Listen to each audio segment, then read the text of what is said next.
মহাসমাবেশের সম্মানিত সভাপতি, উপস্থিত ওলামায়ে আকরাম, উপস্থিত সুধীমণ্ডলী, আসসালামু আলাইকুম।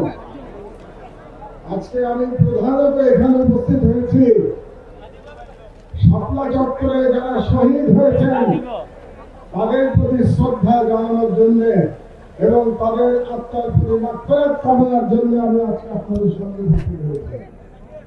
সেই সঙ্গে আমি জুলাই বিপ্লবের শহীদদেরও শ্রদ্ধাভাবে স্মরণ করছি। আমাদের স্মরণে রাখতে হবে যে 2013 সালের সেই শাপলা চত্বর গণহত্যার পর এই প্রথম আমরা আবার মুক্ত বাংলাদেশে, দ্বিতীয় স্বাধীন বাংলাদেশে এরকম একটি মহাসমাবেশ করতে সক্ষম হয়েছি। তবে আমাদের এই দীর্ঘ পথ পরিক্রমায় যারা জীবন দিয়ে আমাদের জন্য সহজ করে দিয়ে গেছেন তাদের সকলের প্রতি আমার অসীম শ্রদ্ধা এবং ভালোবাসা এবং তাদের পরিবারের প্রতি আমি সমবেদনা জ্ঞাপন করছি। আমি একটু অবাক হয়ে যাচ্ছি যে হেফাজতের তরফ থেকে কিংবা ভিক্টিমদের তরফ থেকে এখনো 2013 সালের শাপলা গণহত্যার জন্য যে মাস্টারমাইন্ড ছিল সেই দানব ফাসিস্ট শেখ হাসিনার বিরুদ্ধে মামলা দায়ের করা হয় নাই। আপনারা কেন এখনো মামলা দায়ের করেন নাই আমি জানি না। আমি মনে করি যারা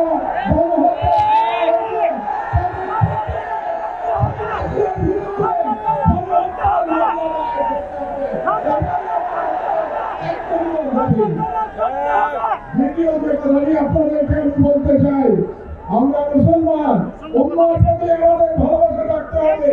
তাই গাজার শহীদ এবং কাশ্মীরের মুসলমানদের উপরে যে জুলুম চলছে তার বিরুদ্ধে আমাদের ঐক্যবদ্ধভাবে আন্দোলন চালাতে হবে। 3 নম্বর কথা আমি বলতে চাই, আমার বক্তব্য দীর্ঘায়িত করবো না। এখানে অনেক ওলামায়ে একরামরা আছেন যারা মূল্যবান বক্তব্য দেবেন।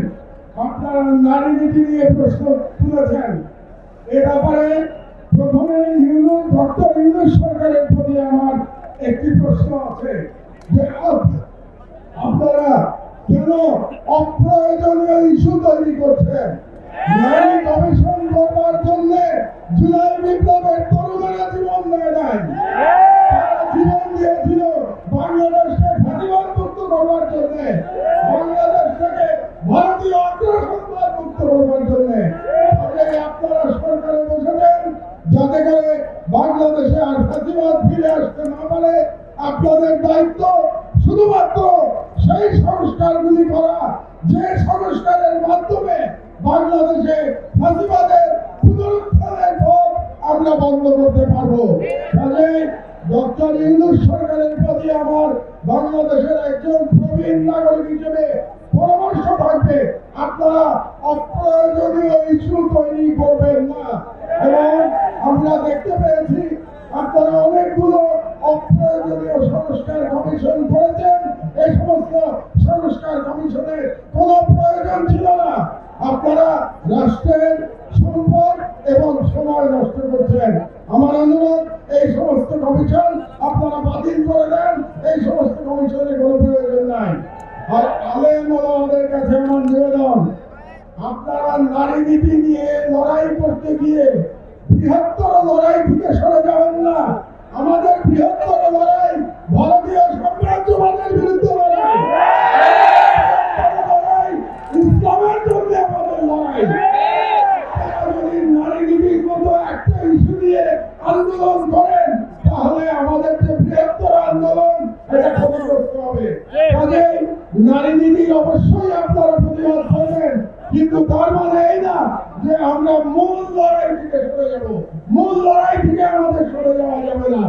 এই জন্য আপনাদের কাছে আমার আহ্বান, আপনারা ঐক্যবদ্ধ থাকবেন। আমি বিশ্বাস করি বাংলাদেশের আলেম সমাজ যদি ঐক্যবদ্ধ থাকে তাহলে বাংলাদেশের স্বাধীনতা কেউ ফিরিয়ে নিতে পারবে না। যে কোনো মূল্যে এই হেফাজতের মঞ্চ থেকে বাংলাদেশের সকল আলেমদের ঐক্যবদ্ধ থাকার আহ্বান জানিয়ে আমার বক্তব্য শেষ করছি।